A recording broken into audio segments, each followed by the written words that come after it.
1.2% higher on the Taiwanese index. And on the Bank Nifty, I mean, the all-time high of 151, I think is the resistance to take out to cross. The entertainment reported a revenue growth of 9%, which was ahead of our estimates. Q4 was an excellent quarter for us in terms of dispatches and deliveries. Page Industries numbers were an absolute shocker. They saw a revenue decline of 13% on a year-on-year basis. So as expected, the market is in buy mode. One needs to be a little cautious on the IT services front. We are very strong. We have no reason to believe that our performance will be any weaker. Plus, the numbers were better than some of the brokerage estimates that we were working with. Automobile, for example, there's been a pickup in automobile sector. Up about 0.4% now on the benchmark indices. The Nifty has hit that 18,400 mark, almost there. In the quarter gone by, it's a 10% margin for the 6th consecutive quarter that TVS Motor has seen. The NCLAT has set aside the NCLT order directing NSE and BSE to review the grant for the NOC. The markets continues its up move, so it's a 115-point uptick on the Nifty.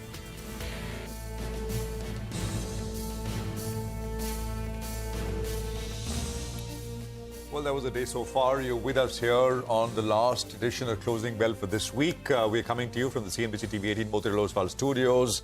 And I'm Prashant. With me, my colleagues Rima and Surbi here in the studios. Guys, hi. And Nigel, as always, joining in from the newsroom floor. Nigel, hi, afternoon. This is a repeat of last Friday, I must say, because last Friday we had almost exactly similar kind of day. I mean, not tracking hour to hour, but broadly similar. And I'll tell you why. Last Friday was the last time that the Nifty tested the 20-day moving average and then saw a nice bounce after that. And then, of course, we know what happened over Monday, Tuesday this week. Yesterday, we had a similar kind of price action. The Nifty tested the 20-day moving average, closed above it. The Bank Nifty did something similar. It broke below the 20-day and then came up above it. Today, we are not reaping the rewards, but you kind of are seeing some strength. In the morning, we were saying how perhaps the market, after, two tests within 5 sessions of an important short-term reversal level, having defended it nicely, may have some unfinished business on the upside, and that is playing out in a very, very smooth way since the morning. Higher and higher highs through the course of the day. We are at almost 18,500. I mean, they're almost there. So, which, by the way, also means that we're very close to the swing high, the previous swing high on the Nifty. And that is, I'll just tell you where the level is. I think we're almost there now. I mean, 18,500 and maybe 10-20 points more, and you will start to project high levels. I mean, if you look at beyond levels from here, you've got the all-time high at 18,887 or so. Just a few other things. The Reliance is contributing in a big way. It's adding about 40-45 index points to this move, the 170-point Nifty move. FMCG, the index is at a high. HUL and ITC are participating. And IT, large cap IT stocks on the Nifty at least are doing very well. Broader IT stocks are also doing well. Broader indices are good, 0.5%, 0.6%, mid cap and small caps. And, that's the market picture. There is also, of course, a little bit of optimism that perhaps when we come back on Monday, we will hear progress on the debt deal, or maybe, at least in principle agreement that this debt thing needs to be pushed out at least till after US elections next year. So I think, there is a fair bit out there which markets will watch. But for now, it's a very nice, clean run we have on our hands. Surbi. By the way, the auto index is at an all-time high. So is the Nifty FMCG index. And now watch for the Nifty Bank, because the Nifty Bank today has crossed that 44,000 level. And if you remember, last Monday, the Nifty Bank had almost gotten to its all-time high levels. We said for all practical reasons it had, and that level was 44,151.7. So that's the level you're going to be tracking on the Nifty Bank, and we are about 130 points away from all-time high levels on the Nifty Bank as well. So the FMCG auto did it before. FMCG index has done it today. Now we're going to watch whether the banks can do it. Well, I think the bulls kind of have started June off on a pretty optimistic note. They've started the series in style. The question is, can we build on? But Prashant, completely agree. I mean, I think what's different is this is the third time we've approached this zone. But the level is much higher. There's almost a gap now because we were stalling at around 18,450, 430 thereabouts. Right now, it's a clean sweep up to almost 18,500. Let's see if we can get a close above that. That would, of course, instill a lot more confidence. And the other good aspect of trade today is that all parts of the market, nearly all parts of the market are participating. You've got plenty of legs. You've got Reliance, you've got metals, you've got, of course, IT that's been contributing, and banks have come back with a bang. Look at the Nifty Bank. It's done nothing through the last 4 sessions. Today, it's finally decided to put up its hand and say, guys, you're having this party. I'll finally join in. The Nifty, of course, is up 1.5%. Mid-caps have been the story of the week. And that's an interesting contribution played. All the banks on one side, as the market looks like perhaps it's in the mood of a big breakout. One more point. Today, if you're looking at the Nifty tally, there are only 2 Nifty stocks out of 50 which are falling by more than 1%. That's the extent of the momentum that we're seeing on the upside. So this is a wide move. It has momentum behind it. And we need to see if we can get a decisive close above 18,500. That's the key question, and whether you can follow that up and sustain there. That's the question. Getting there is one part. We've done it before. Being there is the bigger issue. But Nigel, I guess the bulls won't complain for sure. Of course, mid-caps, we've got some accidents here and there, but largely speaking, I guess the mood's good getting into the weekend. Well, that's right. Surabhi, this is a market that's still very, very light. It's not very heavy. That's what we made the point at the start of today, that it's still less than 1 crore shares on the Nifty now. In fact, that number has gone there. But the start of the series, that's on lighter terms. So that's pretty good news. I think today there could be some big cash market buying because this market is not net short any longer. So let's see whether or not that takes place, because the way we've been moving up, we just pull up that intraday chart of the Nifty. We're just moving from strength to strength. So it appears there's some big flows that are coming in there. Only word of caution is the PCR has now moved to around 1.35. When I send these graphics, it was 1.31 odd. Now it's at 1.35. So put writing has become a little bit too easy now. You have the 18,400, 18,350, 18,300 put, all of them very, very active in today's trading session.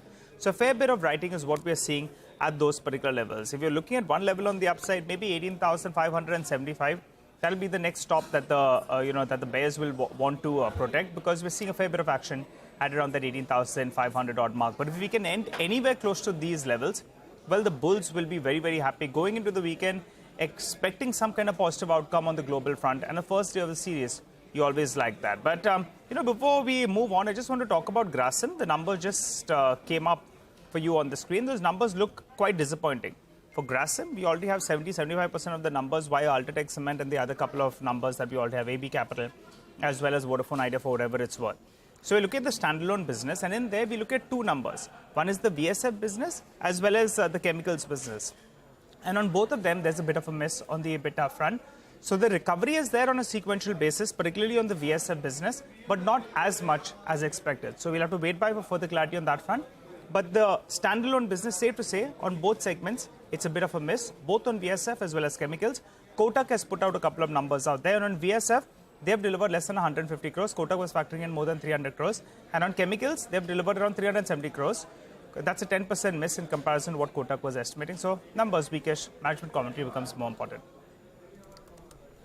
All right. So that's Grasim for you. Nigel, thanks for that. Well, how should you position yourself in the last hour of trade? That's the question. Mitesh is with us with exactly that. Mitesh, good to have you with us here. Will we take out 18,500, march higher? What's the sense? And on the Nifty, are you comfortable?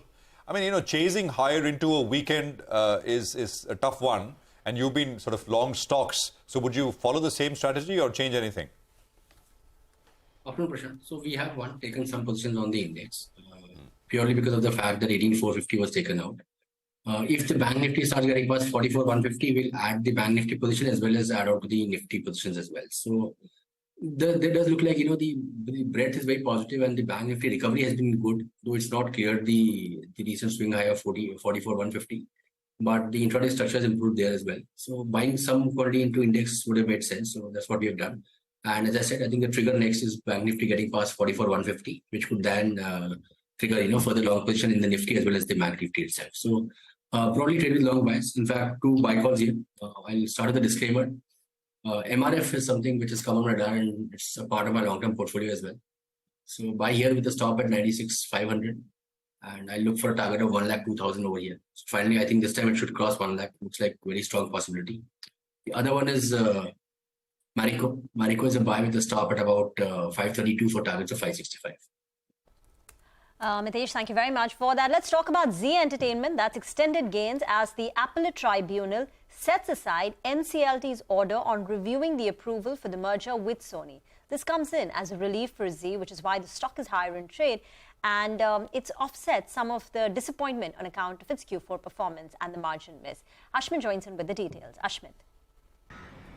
Well, major relief coming in for the Sony-Zee merger. The NCLT order, which had directed the exchanges BSE and NSE to review their NOCs granted to this merger, that NCLT order now stands set aside.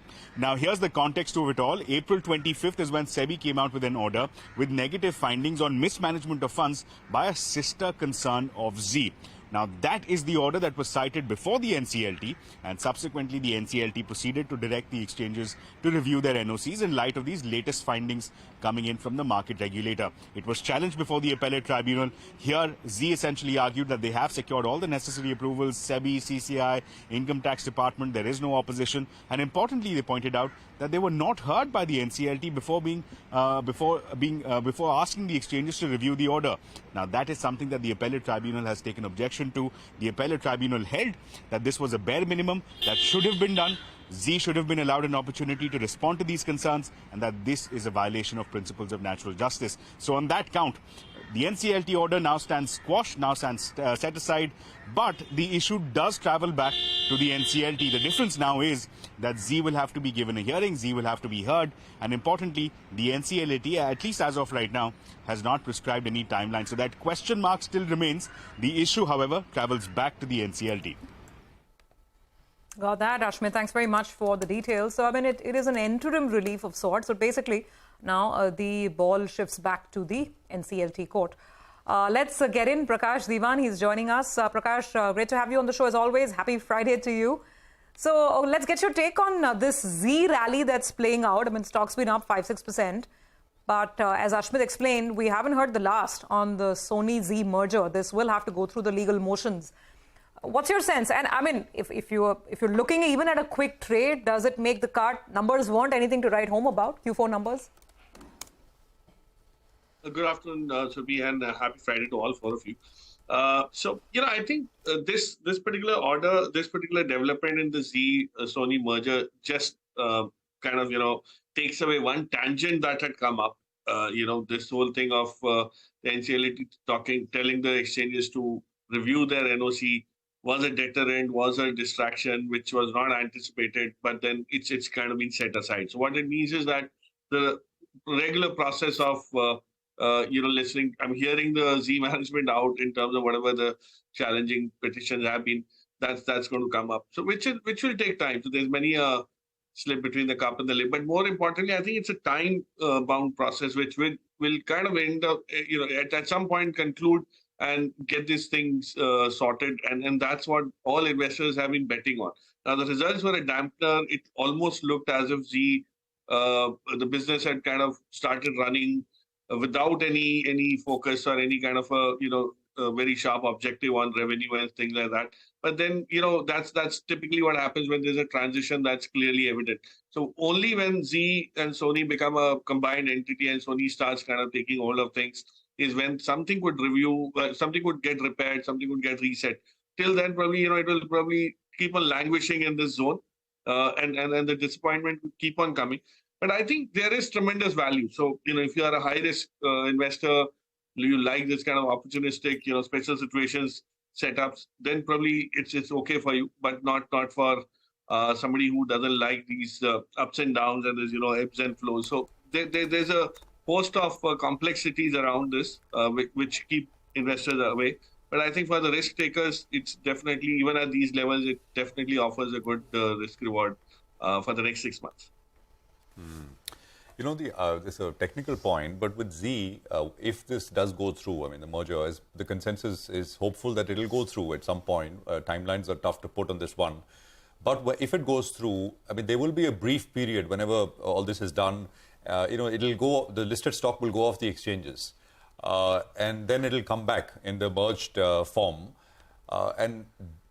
Typically, when you have these kind of actions, you know, you do see right before it, you do see a bit of a dip, etc. I'm not saying necessarily it has to happen, but we've seen this happen with other instances in the past as well. So, you know, unless, of course, I mean, if you think that between now and then there is a substantial run-up, which perhaps is possible. People have been betting on this one for some time, as Prakash has been pointing out. So just wanted to point that out. The other one is Mahindra & Mahindra, which reported numbers about an hour ago, less than an hour ago. Sonia is here with what she's making of the fine print and the broader thrust of the numbers as well. Sonia, over to you. Well, thanks a lot for that. So, you know, the numbers were strong, but they were slightly lower than what the street was estimating on a few parameters. But give and take everything, this was not a bad showing at all, and hence the stock is in the green. So if you look at it, the profit growth was 22.1% for M&M. The revenue growth was in excess of 31%. The EBITDA has grown 44.5%, while the margins have picked up from 11.2% last year to about 12.4%. But this is slightly lower than what the street was estimating. On the profitability front, the estimate was about 1,750 crores. It came in at 1,550 crores, which is about 12% lower than what the street was estimating, and hence a little bit of a disappointment. But if you break it up into different segments, and you see both the auto and the tractor segment, there was an improvement in margins for both segments. So for the tractor segment, the revenues have improved to 5,580 crores versus 4,327 crores. And that implies margins of 16.6% in the tractor segment compared to 15.6% same time last year. Even in the auto segment, margins have improved to 6.6% versus 4.8%. Which means that there are a couple of reasons why this has happened. One, of course, raw material prices have cooled off. Second is supply side issues have eased and operating leverage has kicked in, and hence the operational performance overall has improved. The stock is holding up in the green despite the numbers being slightly lower than estimated because of a slew of new launches, especially on the SUV front, which could aid the operational performance further.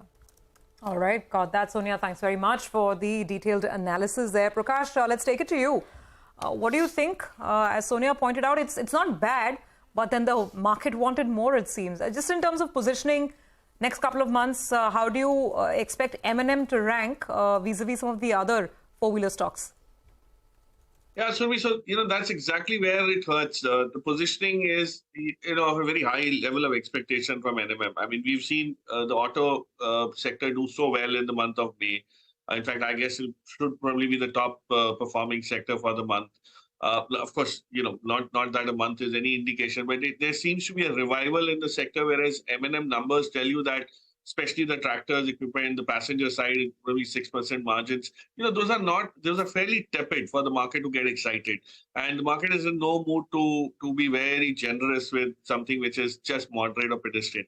Well, you know, I think where it's hurting them is Maruti is up the ante in terms of pushing SUV models in its portfolio, which was the mainstay bread and butter business for M&M.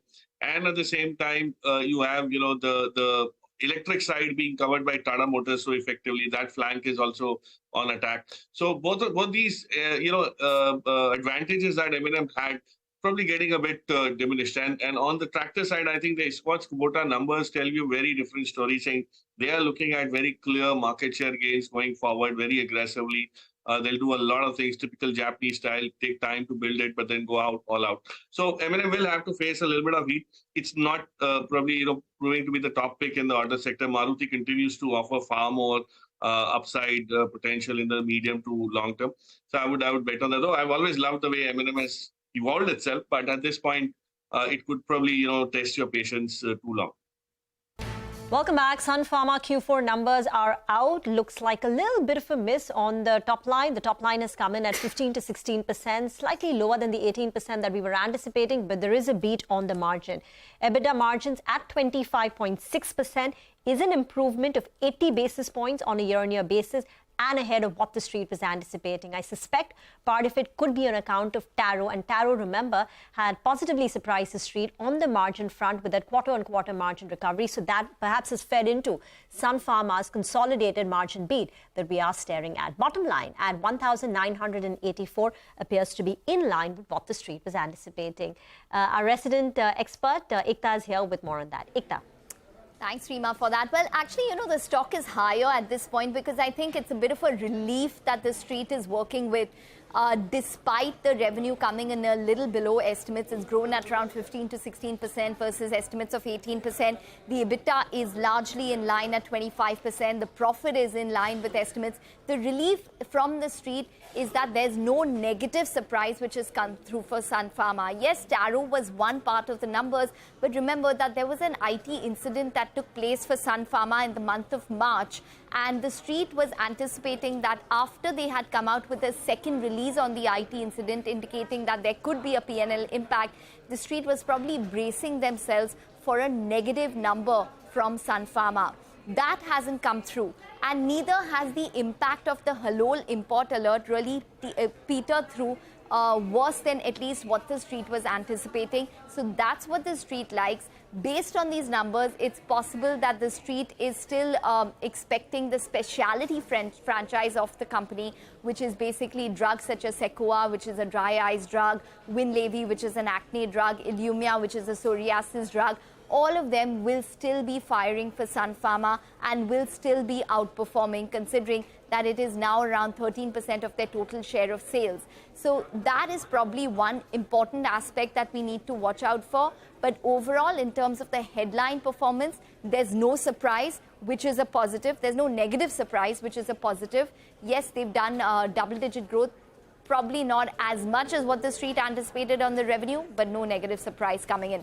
We do have Cinderella Carvalho joining in to give her view on this. Cinderella, your first take in terms of the numbers for Sun?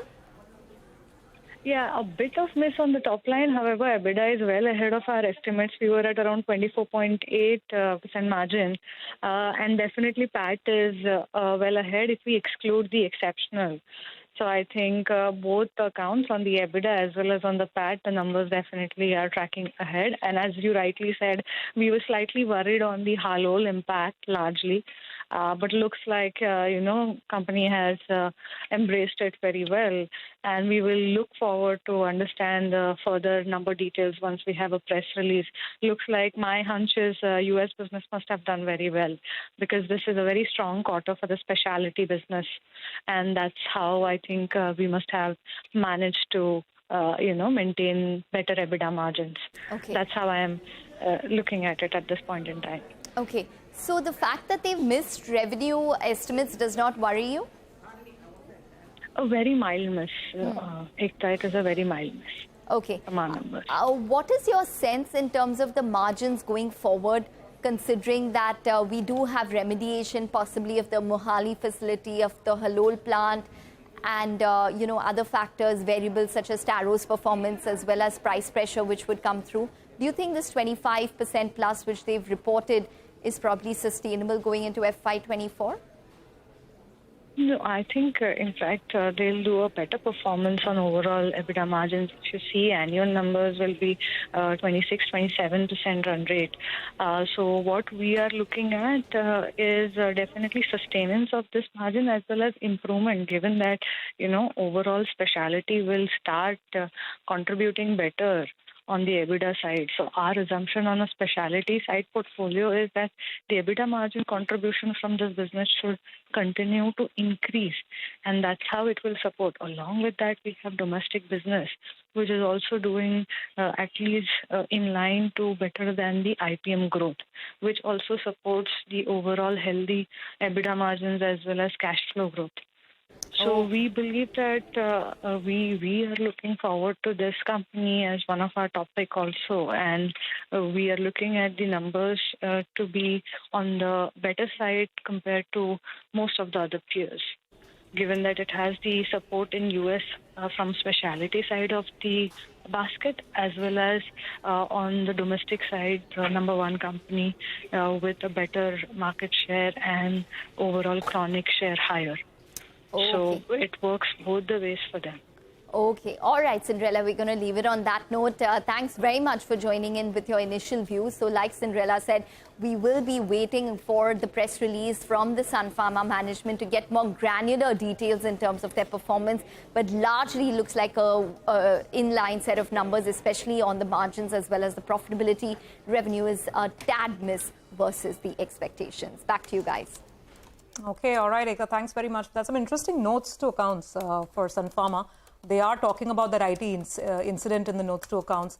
And basically, they go on to say the company believes that there is no material legal non-compliance by the company on account of this incident, and all well-known impacts on the audited financial results for the quarter have been considered. We will keep strengthening our IT systems to prevent against such instances in the future. So that's on the IT instance, and then there's some extra charges as well. There's a charge of about 210 million and a charge of 8.3 million. This is for the settlement of certain antitrust lawsuits. Some more details coming in, but at the operational level, as Ekta was also pointing out and discussing with Cinderella, seems to be good, but we're still, we don't have that much important US sales numbers. So let's see.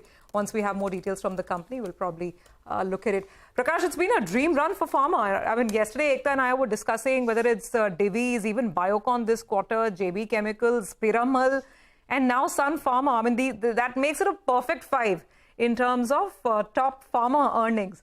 What's your sense? Are you buying any pharma stocks? None of these, at least. None of these. So, the one that we really narrowed down after the earnings for March came was Syngene.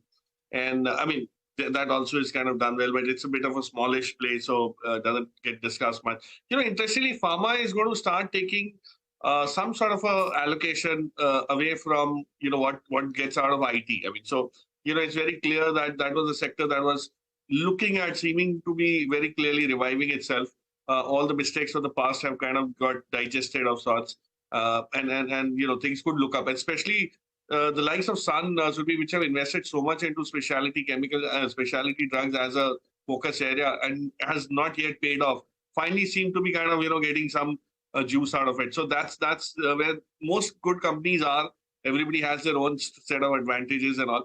But there could be some sort of a move that is still strongly available or still afoot in most large cap pharma names. Okay, all right. Prakash, I wanted to ask you, since we're talking about pharma, Supriya Life, are you tracking that one? The numbers just came in, and actually on a sequential basis, there is a bit of an improvement. The last quarter was a washout. So this quarter, there is a bit of a recovery on the margin front. Remember the stock, when it listed, it went all the way to around 600. Now it's around 250 rupees. You track that one? So I ended up looking at it given the exuberance around it when it got listed and then the stark disappointment on last quarter. I mean, I haven't done a deep dive of sorts, to be honest, Nigel, but what looks like, on a very clear macro view on this is that this is a company which has got completely hammered because of mismatch in expectation. I mean, the promoter holding was an issue. What the promoter were doing with their holding was such a major questionable thing in most of the discussions. And here the performance has been so lumpy that even if it's a good business, it's not coming through. I mean, it will have to build a track record or a history of sorts of evening out all these cycles of theirs or the lumpiness in their business. That's the only way they'll get some confidence restored. But otherwise, it's not something to write home about at this point in time to look at investing or something. Okay, all right, Prakash, thanks very much for that. Appreciate you joining in. Have a good weekend, and we'll talk with you next week. Dinshaw Irani is joining us now. He's Chief Investment Officer at Helios India. Dinshaw, a pleasure. Thanks very much for your time. One stock which has been, I don't want to say ailing the market or the banks index specifically, has been HDFC Bank. That's the one name that, you guys have owned, I think, since the time that you started the fund. And you've been bullish, you've held on. What's the likely trajectory from here? They had an analyst day also recently, and they basically highlighted that size is not a constraint to growth.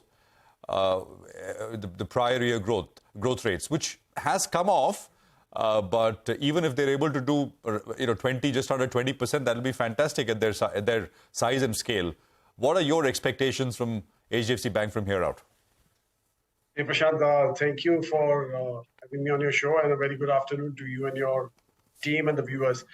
So Prashant, the fact is that when you're looking at the economy of the size of India moving, you can't ignore the banking sector, right?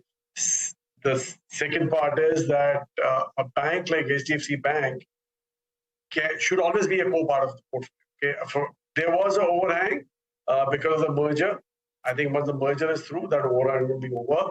And frankly, I mean, whenever you develop a portfolio for yourself, you look at that portfolio you're hoping is going to run a marathon, but in a relay fashion. Right? So there'll be a set of leaders in that portfolio who will be running faster than the whole group. And once they tire out, there should be a set of leaders who are ready to take over the baton and run in the future. Right. So this is what we're trying to do with the like of HDFC Bank is what we are doing with. So it's been probably a laggard in the portfolio, but it's been running along. Right? It's not been too much far behind. And our feel is that once this merger is through and all these questions are answered, in fact, the analyst meet was a fairly good one. In fact, most of the analysts came out quite positive, and they were quite happy with the confidence that the management has shown in terms of keeping up with the growth overall. I mean, the deposits keeping up pace with the growth that the whole bank is expected to do. In fact, the top line growth is not an issue at all, according to the management. It's more of the deposits keeping pace with that to fuel that growth. So I think if that comes in and kicks in well, even a 20% growth at that base is a huge achievement as such. And if that consistency comes in, I don't see the valuations having a problem here. And probably this is what's going to pull the whole bank nifty going forward. So that's our call, and that's why we remain comfortable in that bank. Then sure, by any chance you look at a company called MedPlus? The stock is locked in an upper circuit. It's India's second largest e-pharmacy chain. They've been adding stores very aggressively. More than 1,000 stores have been added in FY23. And the stock listed in, I think, December of 2021. So it's been a while, 1.5 years. The issue price was 796. But the stock didn't do too much. In fact, after initially rising to levels of 1,200, it fell to levels of 600 as the street was concerned about rising competition from competitors like Tata 1mg, the fear of more discounting in e-pharmacy. But the stock has made a comeback, and today it's locked in an upper circuit of 20%. Do you look at the e-pharmacy chain in India, which is Apollo, MedPlus, and any thoughts on this space? So, Reema, we did see it at the time of the IPO. After that, we lost track. And frankly, I mean, we didn't participate in the IPO because our feel was that Apollo was a better option. The largest chain of pharmacies was within Apollo as such. So we decided to stick with that. And frankly, I mean, at that point in time, Apollo was, even now, in fact, is far better placed than probably the MedPlus or any other pharma chain that you're talking about to capture the e-pharmacy space, given that they are probably covering 46 or I think 60% of the population. I mean, that's how far they're away. I believe that they're like 40 minutes away from 60% of the population. That's what they keep claiming, if I remember my figures right. But anyway, so that's what we did. And frankly, I mean, we haven't seen MedPlus quite closely, and I don't know why it is up today at limit. Probably, I don't think I saw the results, but maybe there's something going on here. But frankly, are we not too comfortable getting into these kind of names as such? All right. Hi, Dinshaw. You know, you haven't liked IT as well. And I think you briefly mentioned last time around that you're on the short side on select paint as well as steel companies. Holding on to that view?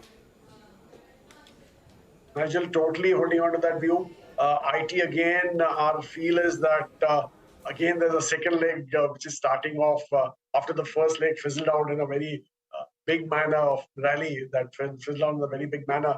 I think this, again, there's some kind of uptick happening here.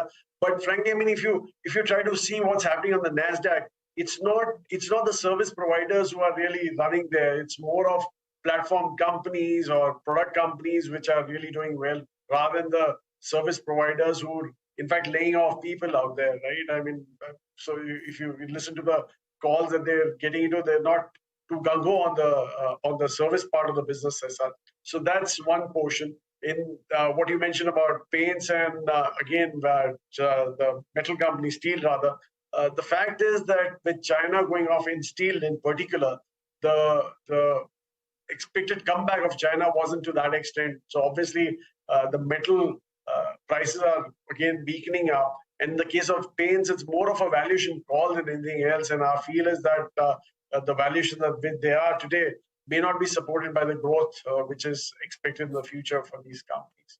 So we remain negative. Okay, got that. By the way, just take a look at the market.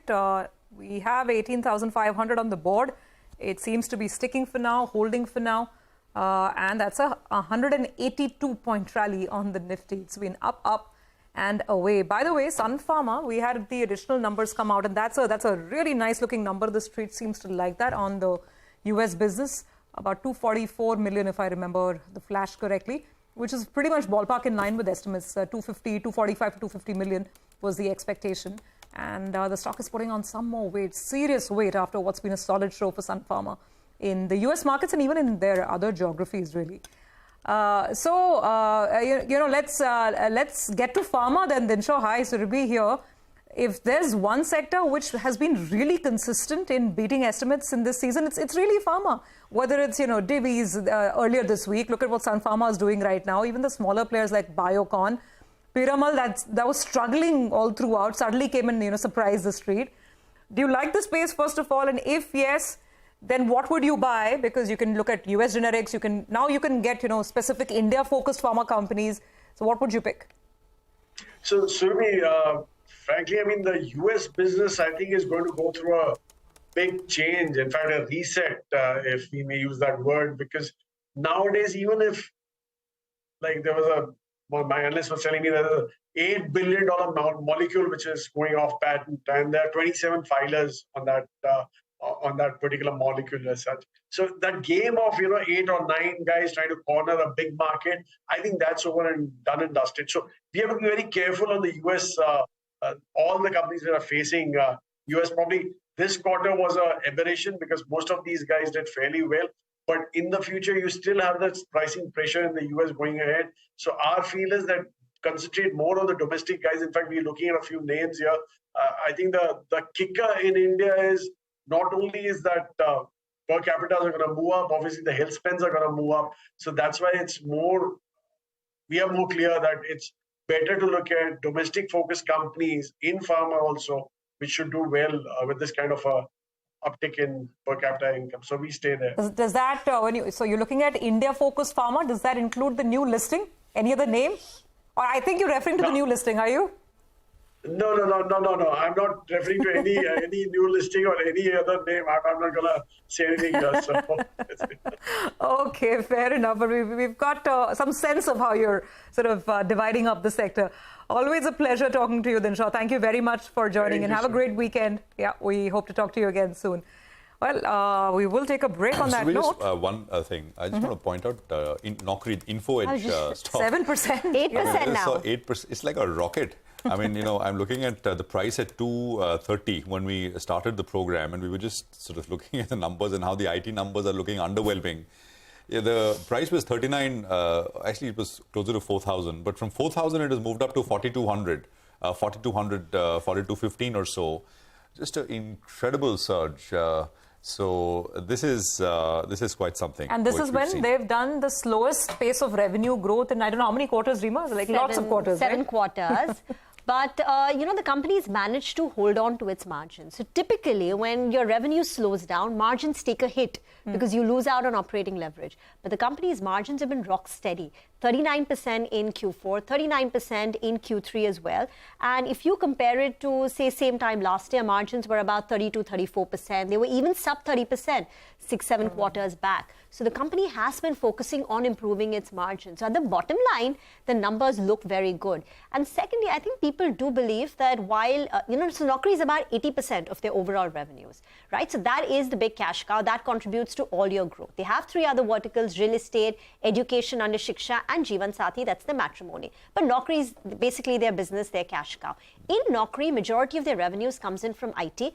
But now, while IT has been slowing down and pulling down the growth rate, the other domestic-facing sectors have seen a pickup in hiring. And I think the company is banking on the other sectors. Other sectors making up for IT. Non-IT companies. No, actually, and the billing numbers are pretty decent. I got comments from, I spoke to them last in February, and they actually last 2 or 3 interactions, they've said that IT it'll pick up, it's undergoing a slowdown, but other sectors are all booming. I mean, there's no problem. They've consistently sort of maintained that. In terms of the hiring business, and maybe the other 2-3 businesses are also not looking all that bad. But stocks surging as we speak. We'll take a quick commercial break here. We'll come back what to buy or sell today for a reverse trade tomorrow. That's Monday. We'll come back with our technical experts once again. Stay with us. There's 19 minutes to go for market closing. What moves in the market today? Sun Pharma has displaced Reliance Industries, being the nifty winner by the sheer might of its earnings that have powered through. What a mover, really. Of course, Divi's, by the way, seeing more follow-through buying as well, 2.5% up on Divi's as well. Reliance, of course, has been the big boy that has supported the market right from the morning. Mitesh Thakkar back with us. Mitesh, it's a day that really belongs to the bulls, 18,500 on the board. First of all, would you leave any open positions going into the weekend, on the index? Any stock ideas as well? I would. I think, as I said, while the Bank Nifty hasn't given a breakout, the Nifty has. And therefore, at least part positions, some positions should be taken on the Nifty index. And now we can look at targets of 18,600. I said once we cross 18,450, buy with a stop below 18,400. And 18,600 should be the next target area. So I think we have good possibility that we are heading towards that. In case the Bank Nifty participates, gets past 44,150, then we'll revise the Nifty target upward as well. So with that, carry your long positions. Maruti is something which is on the radar for a BTST call. Keep a stop at 93.70, look for targets of 94.50. And the other one is UBL. That's a BTST with a stop at 14.49 for targets of 14.80. Okay, all right. Thanks a lot for that, Mitesh. Well, a couple of stocks actually are doing quite well. Supriya Life, it came out with its set of numbers. If you looked at it on a year-on-year basis, it looked disappointing. We pointed that out. The stock was down close to 5%. It's moved into the green. So that's one stock. The other one is Hindware. For this week itself, Hindware Homes has seen a big rally. The numbers were good.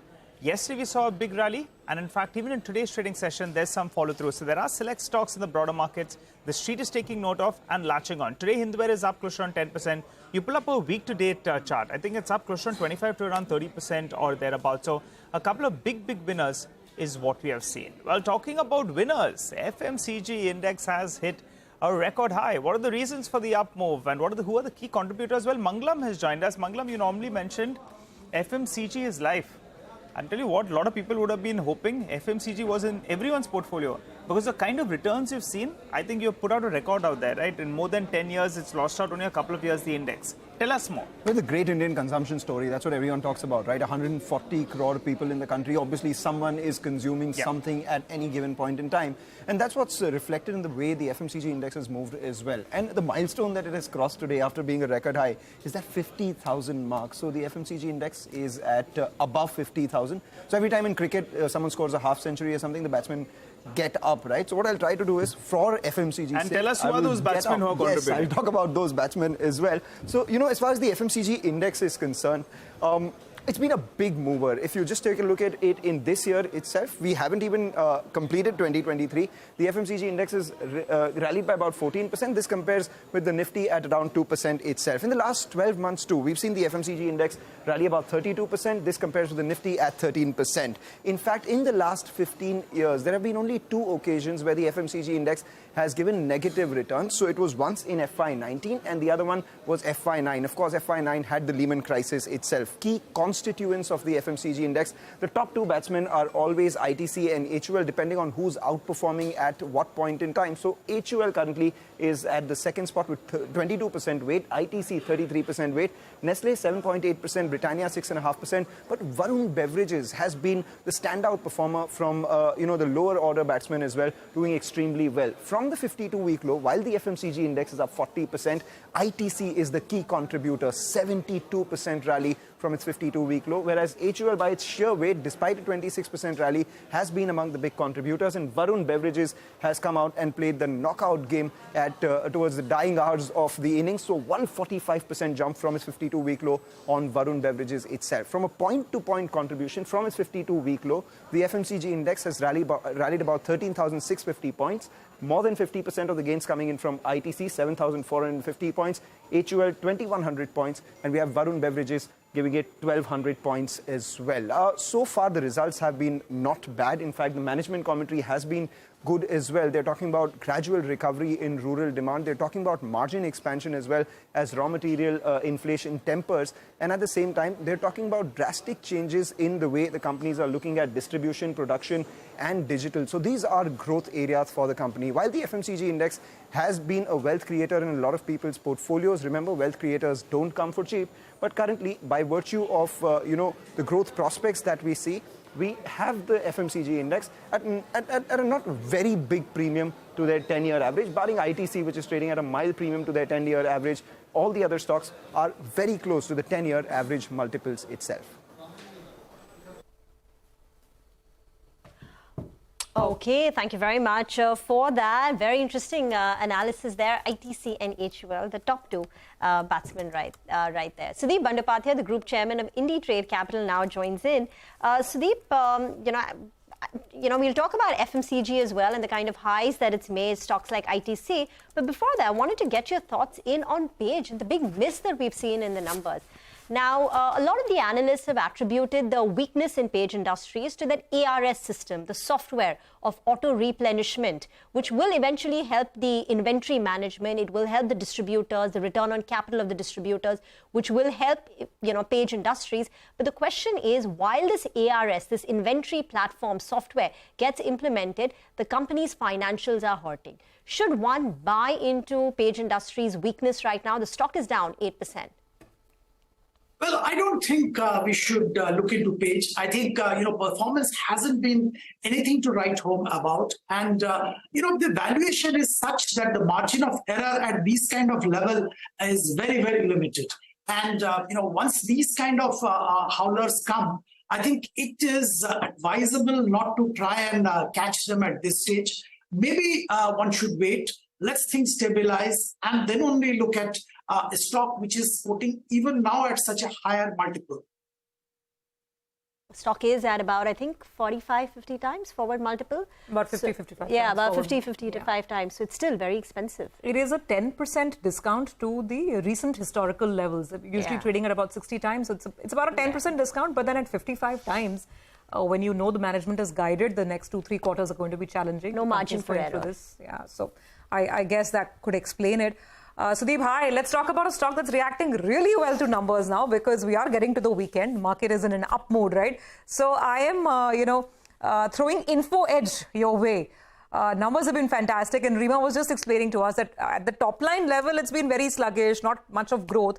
But 39% margins. We haven't seen that in the past many quarters for Info Edge. What's your take on it? Well, I think, Naukri, of course, it's a bread and butter and that's doing pretty well. We know Naukri was basically IT recruitments. But what has happened over the last few years, and the company also has been actively working that, they become much beyond only IT recruitment. And that's what is bearing the fruit now. And remember, IT recruitment has been a very, very established business for Naukri. And of course, the margins over a period has become compressed there. Now, the newer verticals, the other, other recruitments, non-IT recruitments, these are growth areas for them. And that's what is yielding the result as far as Info Edge is concerned. I think it's a very good development to have happened for Info Edge that IT, unfortunately, slowed down. They all focused on non-IT recruitments, and that is leading to a higher margin as far as their business is concerned. Okay, well, Sudeep, stay with us. We have to take a quick commercial break. There's 8 minutes to go for market closing. We are right back after this quick break.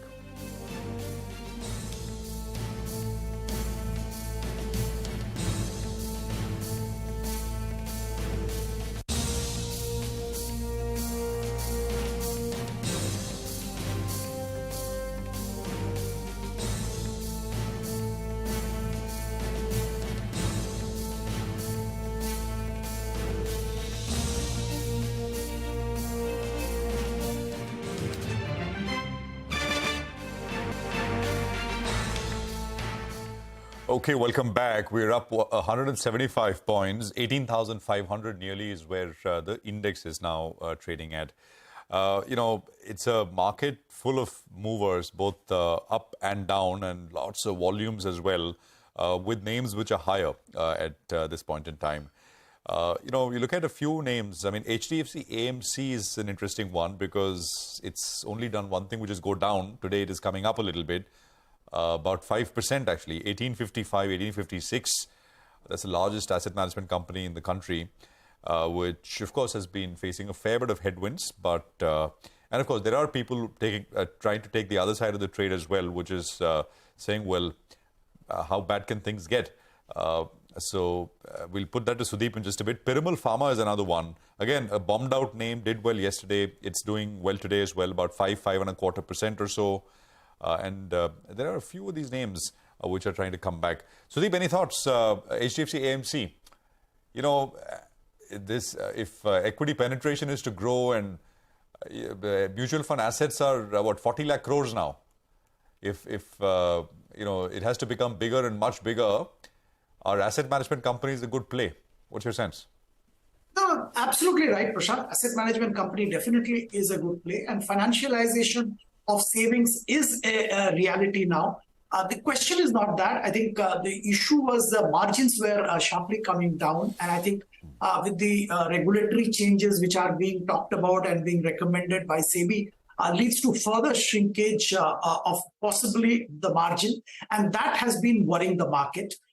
Competition, of course, is there from multiple other sources. But the reality is, HDFC AMC being the leader for a very, very long time, they may have lost temporarily the number one position in between and all that, but that's not relevant. What is relevant is they're a very large AMC with a significant capacity to gather further assets. So that makes them a standout opportunity for a long-term investor. Short-term volatility, short-term, the fluctuations on account of pressure on margin and performance will be there. But if you are talking about the India growth story, financialization of savings, and a maybe 3 to 5 year time horizon, I think it's a fantastic bet to get into. All right, Sudeep, thanks so much for stopping by, giving us your view on a whole host of stocks. It's that time of the day where we say goodbye to you and wishing you a good weekend ahead. But let's wrap up markets then for all our viewers as well as we go into this weekend. A solid session for the bulls. The Nifty ends closed at around 18,500 odd. We start the June series on the front footing. The Nifty ending high with a gain of around 180 points. What did well? The big heavyweight stocks. Reliance Industries was up close to 3%. Sun Pharma in reaction to its numbers. There were some one-offs in the operational performance, but put that together, the street liked the performance. The stock ended higher. Hindalco, the numbers look quite good. The street is a little bit jittery on metals because of the global slowdown, but Hindalco popped up in trade, up close to around 2% in trade. FMCG, well, that index hit a fresh all-time high, and HUL participated as well.